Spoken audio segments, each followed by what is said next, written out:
Hey everyone, welcome to your last lesson on chapter 7. Today we are going to identify equivalent expressions, which is similar to what we did yesterday. Yesterday we generated them.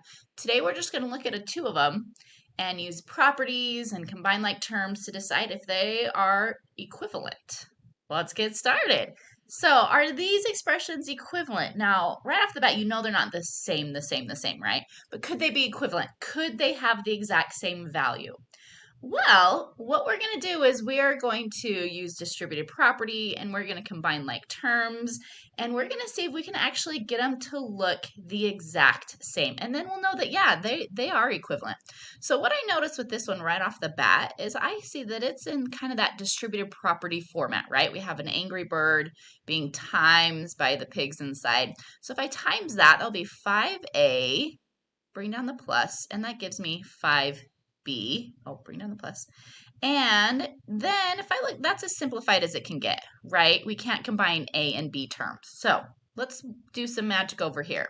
It looks like I've got 2b and 3b.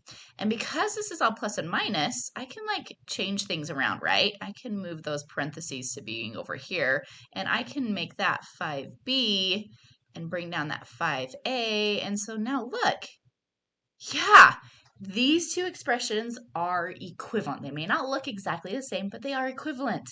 So that is what we're doing today. It's kind of a fun day. So let's look at these two. We might look at that and be like, yeah, no, those aren't equivalent. But if we do some little commutative property action over here, we can move those around. So then we can have the 7y with the 3y and get 10y. And that just leaves this positive x right there. And look, again, they are equivalent. Kind of cool, huh? So remember, if it's all addition or all multiplication, you can change the order of things and change like parentheses, right? The associative property says we can change parentheses. The commutative property says we can switch the order. And if we switch the parentheses and go like this instead, that means we have 11p with 7p, a positive 7p. That gives us 18p, and then a 4q plus a positive 12q. That gives us 16q. So remember that, but they all have to be added together or they all have to be timesed together. Okay, here's another fun pro tip. Another pro tip is this. You cannot add like unlike terms, right? But you can multiply unlike terms. So, for example, this right here, there's nothing we can do about that. The 10x and the 5y have to stay separated because they are unlike terms. But if they're being timesed together, you can merge them. I don't know. I think multiplication is a little more powerful than addition, and it's able to merge those two unlike terms together. So 10x plus 5y is actually, 10 times 5 is 50, and then x times y is x times y. You could also say 50 times x times y, right? Or be lazy about it, 50x times y. So again, you cannot add unlike terms. You have to stay separated, but you can multiply anything together. So then if we look at this one, we have 9a times 3. 9 times 3 is 27, and then the a gets mixed in there too. So for this example, these are not equivalent. We have a 27a and a 12a, not equivalent.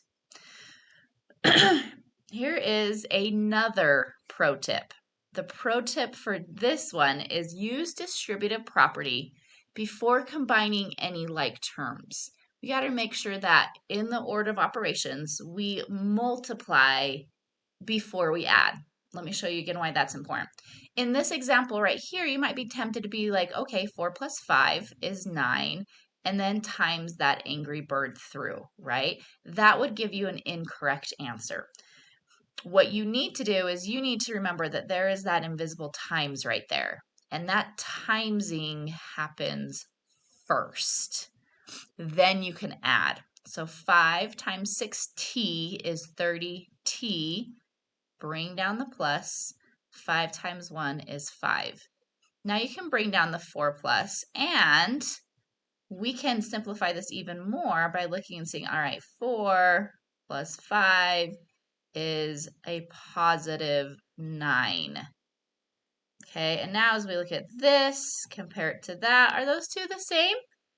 Yeah, because what we could do is commutative property, because it's addition, we can change the order to make them look exactly the same.